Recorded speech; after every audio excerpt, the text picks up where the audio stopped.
का जो टॉपिक होगा हमारा वो नेशनल जुडिशरी अपॉइंटमेंट कमीशन, राष्ट्रीय न्यायिक नियुक्ति आयोग वर्सेस कॉलेजियम सिस्टम होगा। तो क्या होगा? National judiciary appointment commission versus collegium system होगा।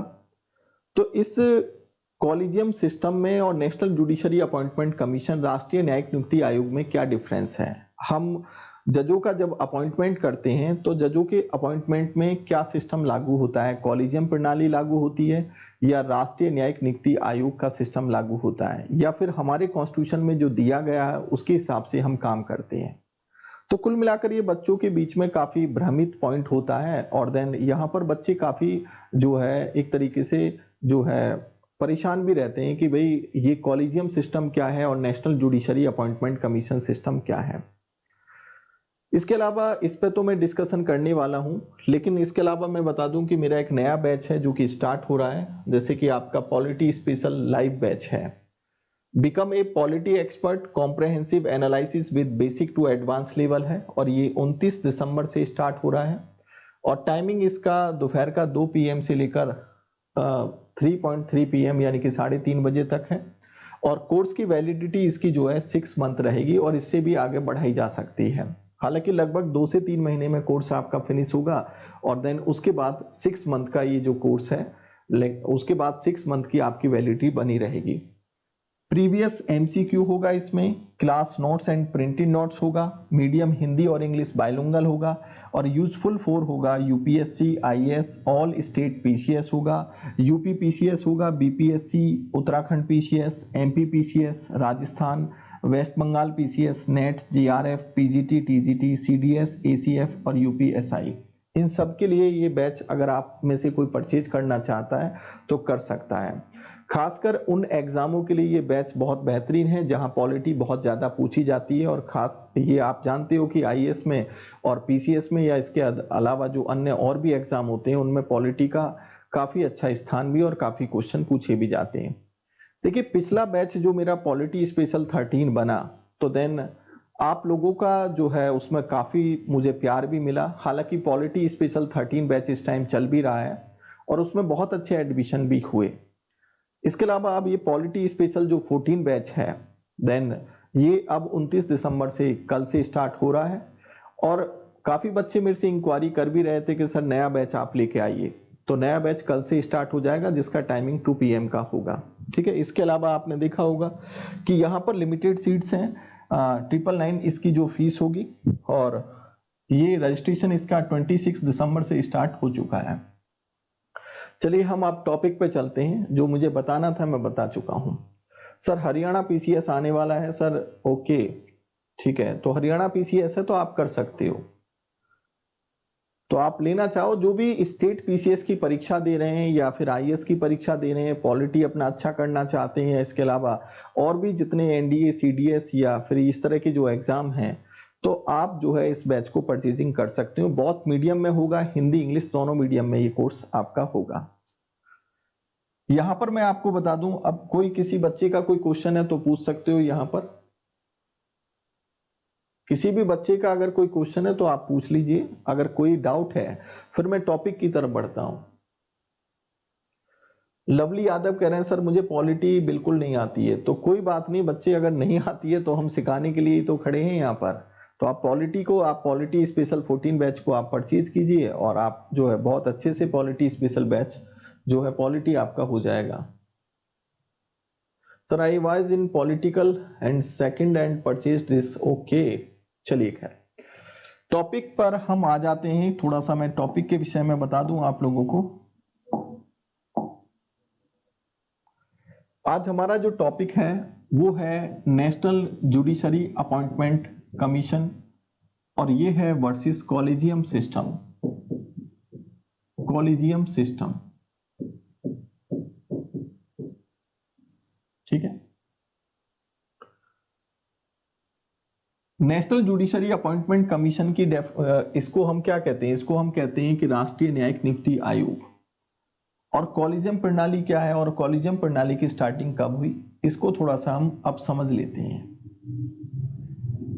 देखिए, आपने देखा होगा कि हमारा जो कॉन्स्टिट्यूशन है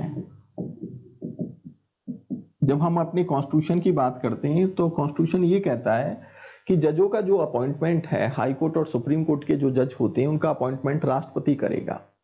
लेकिन राष्ट्रपति जो है वो जो सुप्रीम कोर्ट हाई कोर्ट के जो जज होते हैं उनकी सलाह के आधार पर करेगा, राइट। तो हुआ क्या था कि इस बात को लेकर अगर हम देखें तो 1982 में यहां पर जुडिशरी को लेकर 4 जो है केस आए, जिसमें हम कहते हैं कि प्रथम जजेज case, second जजेज case, third जजेज case और फोर्थ जजेज केस। तो इनको ही हमें डिफाइन करना है, और जब हम इनको डिफाइन करेंगे तो इससे आपको दोनों चीजें समझ में आ जाएंगी कि नेशनल जुडिशरी अपॉइंटमेंट कमीशन क्या है और कॉलेजियम सिस्टम है क्या। देखिए, प्रथम जजेज केस की बात करें 1982 में जब फर्स्ट जजेज केस आया, तो फर्स्ट ये जो जजेज केस है जो कि 1982 का केस था, इसमें यह बोला गया कि जो अपॉइंटेड यानी कि जो आपके जजेज हैं ऑफ सुप्रीम कोर्ट, इनको जो अपॉइंट करेगा वो अपॉइंट कौन करेगा, यानी कि नियुक्त कौन करेगा, अपॉइंट बाय प्रेसिडेंट, राष्ट्रपति के द्वारा उसको अपॉइंट किया जाएगा। लेकिन उसमें जो एडवाइस ऑफ जो चीफ जस्टिस ऑफ इंडिया है ये बाउंडेड नहीं होगी, यानी कि कहने का मतलब है कि ये बाध्यकारी नहीं होगी। तो इसका मतलब क्या हुआ कि इसमें रोल सीधा सीधा किसका था, एग्जीक्यूटिव का रोल था कि भाई चीफ जस्टिस ऑफ इंडिया की जो सलाह एडवाइस है वो क्या होगी, बाउंडेड नहीं होगी। दूसरी बात यहां पर ये आ जाती है कि चलिए ठीक है, फिर उसके बाद सेकंड जजेस केस आता है, और ये जो सेकंड जजेस जब केस आया तो इसको हम 1993 का जो केस है ये, इसमें ये बोला गया है कि जो जज ऑफ सुप्रीम कोर्ट है, जो जजेस ऑफ सुप्रीम कोर्ट है उसका अपॉइंटमेंट कौन करेगा, उसको अपॉइंट कौन करेगा, अपॉइंट बाय प्रेसिडेंट होगा। लेकिन यहां पर कॉलेजियम सिस्टम को दे दिया गया कि भाई एक कॉलेजियम प्रणाली बनेगी। कॉलेजियम में क्या होगा कि एक जजों का ग्रुप होगा, तो एक कॉलेजियम बनाया जाएगा, और इस कॉलेजियम में कौन कौन होगा इसमें नेक्स्ट मैं बता देता हूं आपको। और इस कॉलेजियम में कौन होगा, एक तो चीफ जस्टिस ऑफ इंडिया होगा और 2 सीनियर जज ऑफ सुप्रीम कोर्ट होंगे, सीनियर जज ऑफ सुप्रीम कोर्ट, और इनकी सलाह पर राष्ट्रपति जो है जजों का अपॉइंटमेंट करेगा। लेकिन ये जो चीफ जस्टिस ऑफ इंडिया की जो इसमें एडवाइस होगी उसको प्रायोरिटी दी जाएगी, ये कह दिया गया। समझे यहां पर? तो कहने का मतलब ये हुआ कि कॉलेजियम प्रणाली की जो शुरुआत हुई वो 1993 का जब सेकंड जजेस केस आया तो इसमें कॉलेजियम सिस्टम को ला दिया गया, जिसमें ये बोला गया कि सुप्रीम कोर्ट के जजों का जो अपॉइंटमेंट होगा वो राष्ट्रपति करेगा, और एक कॉलेजियम प्रणाली को इसमें ला दिया गया जिसमें कि भाई कुछ जजों का एक ग्रुप होगा और उसमें 2 सीनियर जजेस ऑफ सुप्रीम कोर्ट होंगे और एक चीफ जस्टिस ऑफ इंडिया होगा, और इनकी सलाह पर जो है राष्ट्रपति जजों का अपॉइंटमेंट करेगा, जिसमें चीफ जस्टिस ऑफ इंडिया की सलाह जो है वो प्रायोरिटी पर रखी जाएगी, प्राथमिक मानी जाएगी। लेकिन यहां पर भी एक बदलाव आया, और बदलाव कब आया, बदलाव अब इसमें यह आ गया कि जब थर्ड जजेस केस आया, यानी कि इसके बाद आया एक थर्ड जजेस केस।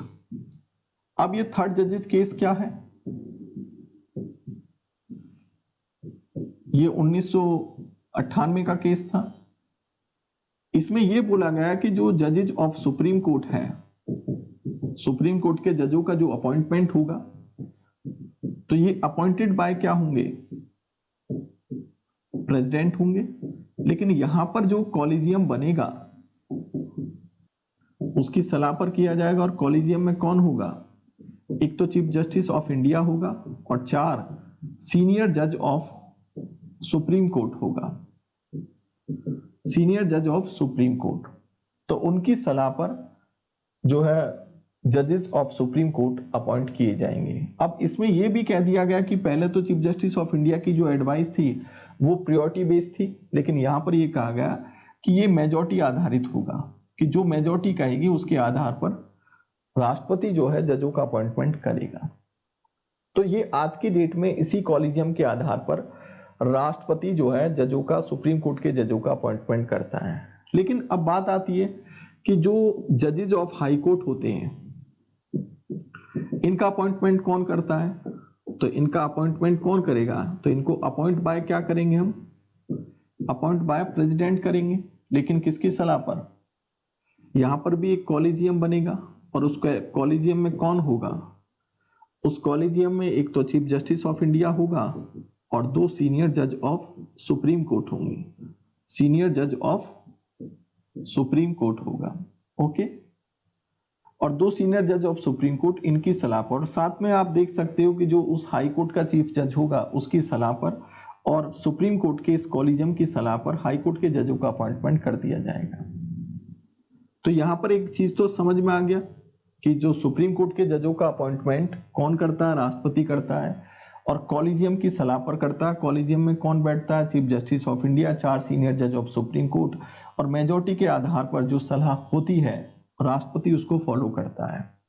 हाई कोर्ट के जजों का अपॉइंटमेंट राष्ट्रपति करेगा। कॉलेजियम में कौन होगा? चीफ जस्टिस ऑफ इंडिया होगा, 2 सीनियर जज ऑफ सुप्रीम कोर्ट होंगे और साथ में जो उस हाई कोर्ट का चीफ जज होगा उसकी सलाह लेते हुए राष्ट्रपति हाई कोर्ट के जजों का अपॉइंटमेंट कर देगा।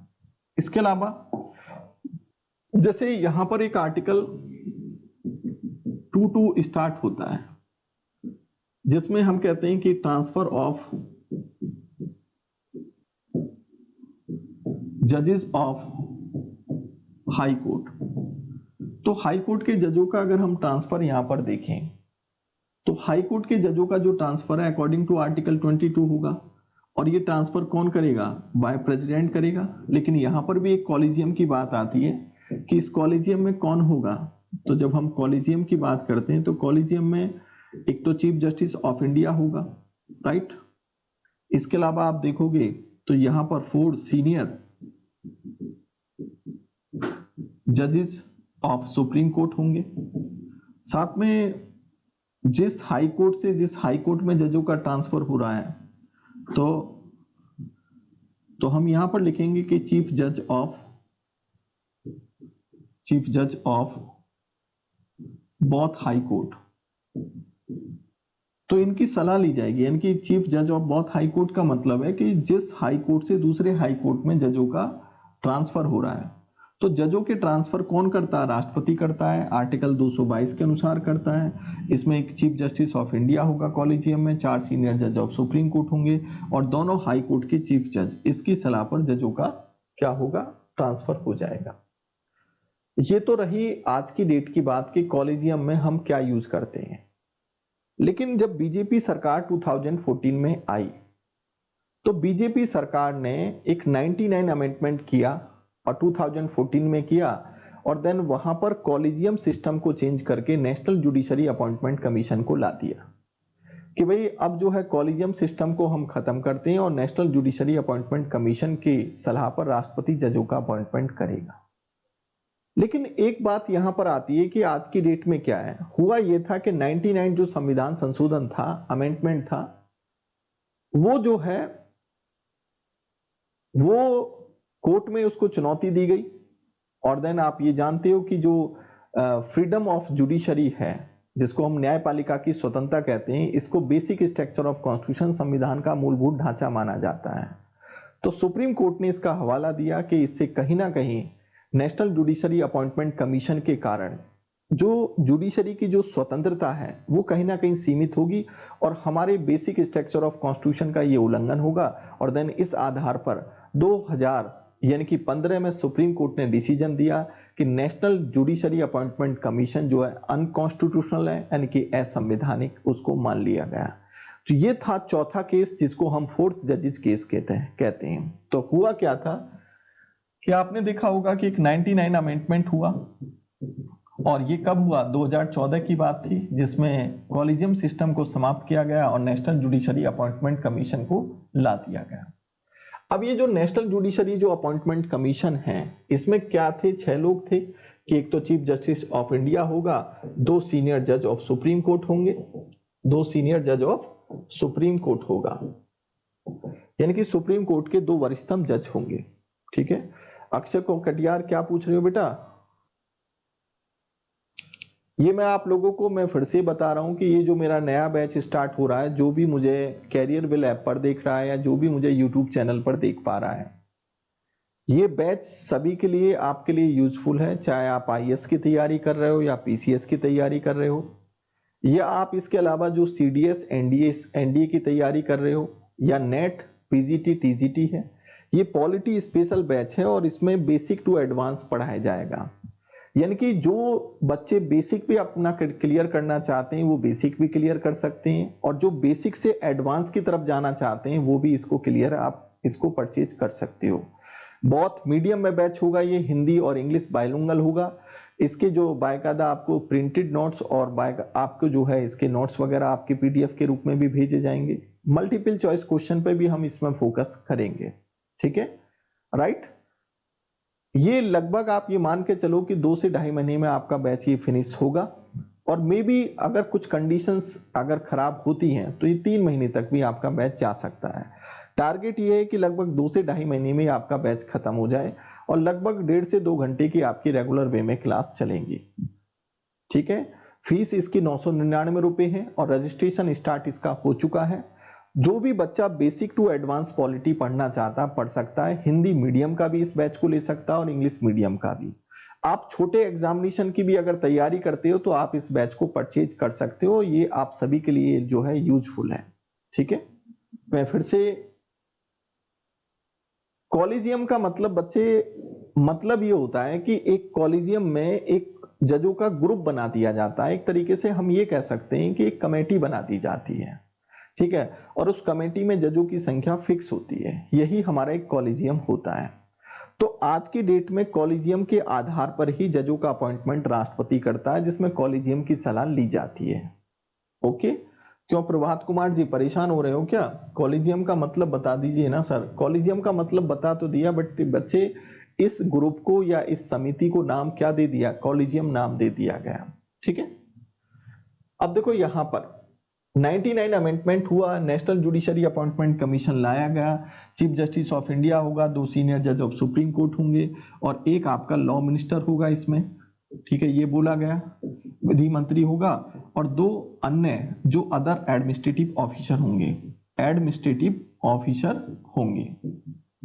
ये भाई अब तीनों व्यक्तियों की बात करें तो ये तो सीधे सीधे सरकार के व्यक्ति हैं और ये तीनों क्या है? न्यायपालिका के हो गए। तो एक तरीके से देखा जाए तो यह कार्यपालिका जिसको एग्जीक्यूटिव कहते हैं और न्यायपालिका दोनों का बैलेंसिंग रूप है ये, राइट। तो नेशनल जुडिशरी अपॉइंटमेंट को इसको कोर्ट में जब चुनौती दी गई तो फिर 4th जजेस केस आया। तो इसको लेकर क्या आया? 4th जजेस केस आया और इसमें यह कहा गया, 2015 का केस था और जिसमें यह कहा गया कि ये जो 9th जो नेशनल जुडिशरी अपॉइंटमेंट कमीशन है ये अनकॉन्स्टिट्यूशनल है, क्योंकि ये एक तरीके से जो न्यायपालिका की स्वतंत्रता है उसको सीमित करता है कि जो फ्रीडम ऑफ जो जुडिशरी है, यानी कि कहने का मतलब है कि जो न्यायपालिका की स्वतंत्रता है ये उसको क्या करता है? लिमिट करता है। और ये बेसिक स्ट्रक्चर का एक तरीके से उल्लंघन है कि स्वतंत्रता को क्या करेगा? सीमित करता है। ओके, और इसी आधार पर नेशनल जुडिशरी अपॉइंटमेंट कमीशन को खत्म कर दिया गया 2014-15 में 4 जजेस केस के अनुसार। और कॉलेजियम प्रणाली के आधार पर जैसे जजों का अपॉइंटमेंट हो रहा था वैसे ही आपका ला दिया गया। तो आई थिंक मुझे ये बताओ सर, आवाज कम आ रही है?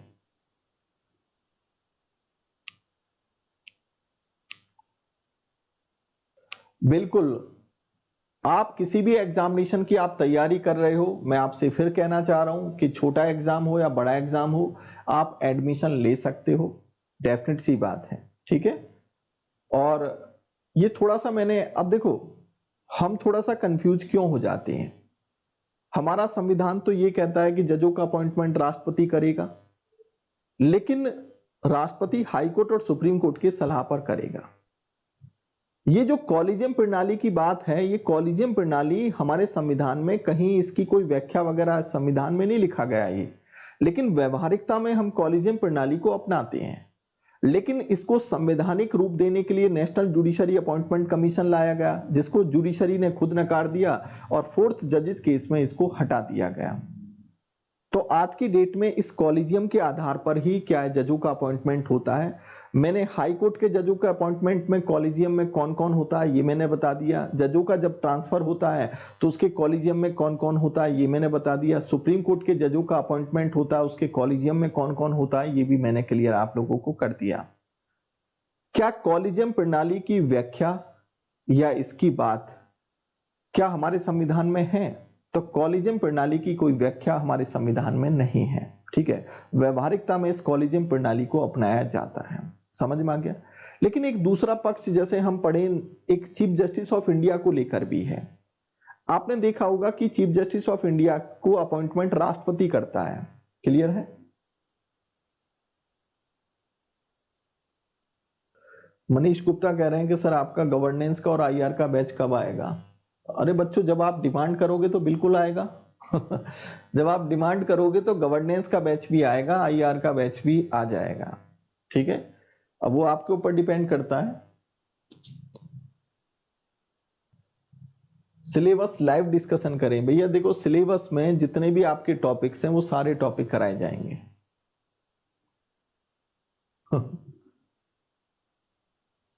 चीफ जस्टिस ऑफ इंडिया का जो अपॉइंटमेंट है वो राष्ट्रपति करेगा और हाई कोर्ट सुप्रीम कोर्ट की सलाह पर, ऐसा हमारा संविधान कहता है। लेकिन ऐसा तो नहीं है। आपने देखा होगा कि चीफ जस्टिस ऑफ इंडिया का अपॉइंटमेंट कैसे होता है, राष्ट्रपति करता है। लेकिन एक परंपरा चली आ रही है जिसमें यह बोला गया है कि वरिष्ठता के आधार पर चीफ जस्टिस ऑफ इंडिया को अपॉइंट किया जाएगा। जब से हमारा संविधान बना तब से ही वरिष्ठता के आधार पर सीनियोरिटी मोस्ट यानी सीनियोरिटी के आधार पर जजों का अपॉइंटमेंट होता है। लेकिन आपको यह भी पता होगा कि इंदिरा गांधी की कहानी आपको पता है कि जब केशवानंद केस आया और केशवानंद केस में जब बेसिक स्ट्रक्चर ऑफ कॉन्स्टिट्यूशन दिया गया तो इंदिरा गांधी जो है इस केशवानंद केस में जो सीकरी साहब जो कि उस time chief justice of India थे उनसे वो जो है अब वो जो है एक तरीके से उनके साथ उनका आंकड़ा जो है 36 का बन गया। कुल मिलाकर आपने देखा होगा कि न्यायपालिका के इस डिसीजन से जो इंदिरा गांधी जो है वो नाराज थी। सीकरी साहब जैसे ये केशवानंद केस का डिसीजन आया तो सीकरी साहब जो है रिटायरमेंट हो रहे थे, तो अगले दिन ही नए चीफ जस्टिस ऑफ इंडिया को बनना था। तो मैंने आपको ये भी पता हो कि इंदिरा गांधी ने सीधे सीधे इस परंपरा को नकारा और चौथे नंबर पर जो सीनियर जज ऑफ सुप्रीम कोर्ट थे A.N. रे, उनको चीफ जस्टिस ऑफ इंडिया बना दिया। दूसरी बार आपने देखा होगा कि हबीबुल्ला जो थे वो जब हम ये तो 1973 की बात हो गई। फिर 75 में जब चीफ जस्टिस ऑफ इंडिया को बनाने की बारी आई तो जो सेकंड नंबर के जो सीनियर जज ऑफ सुप्रीम कोर्ट थे हबीबुल्ला, उनको जो है चीफ जस्टिस ऑफ इंडिया बना दिया गया, ठीक है। परंपरा के इस नियम को भी तोड़ा इंदिरा गांधी ने। लेकिन उसके बाद जब सेकंड जजेस केस आया 1993 में तो उसमें सुप्रीम कोर्ट ने फिर से कहा कि भाई देखिए ऐसा है कि चीफ जस्टिस ऑफ इंडिया का जो अपॉइंटमेंट होगा वो इसी सीनियोरिटी मोस्ट के आधार पर होगा। दूसरी बात, कॉलेजियम सिस्टम की प्रणाली को भी सेकंड जजेस केस में दे दिया गया। तो कहने का मतलब ये होता है कि हम बहुत सी परंपराओं को भी अपनाते हैं। ऐसा नहीं है कि हमारे देश में परंपराएं नहीं अपनाई जाती हैं, ठीक है, कि भाई जो संविधान में लिखा है तो एक सिस्टम काम करता है और उस सिस्टम के तहत भी हम चलते हैं और कुछ हम परंपराओं को भी फॉलो करते हैं। कुल मिलाकर national judiciary appointment commission 99 amendment के थ्रू लाया गया, जिसको 4 जजेस केस में क्या खत्म कर दिया गया। और कॉलेजियम प्रणाली पहले भी काम कर रही थी 1993 के बाद, और आज भी कॉलेजियम प्रणाली काम कर रही है। तो आज जजों का जो अपॉइंटमेंट होता है वो कॉलेजियम प्रणाली के आधार पर ही किया जाता है। अब आप लोगों का सर आपका पॉलिटी मेंस बैच कब आएगा? तो आएगा, अभी तो सेकंड पॉलिटी मेंस का बैच चल रहा है। खैर अब मैं क्लास को जो है यहीं पर मैं जो है फिनिश करूंगा। थोड़ी सी दुविधा रही है क्लास में कि भाई शुरू के जो 10 मिनट थे उसमें आवाज नहीं आ रही थी, कोई बात नहीं, लेकिन उसको आगे फॉरवर्ड करके आप देख सकते हो।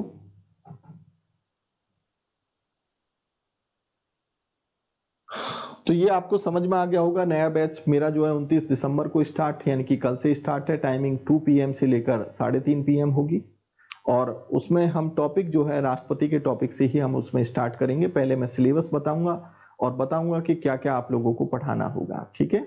ओके, तो आज की क्लास हम यहीं पर ऑफ करते हैं। नेक्स्ट क्लास में यानी कि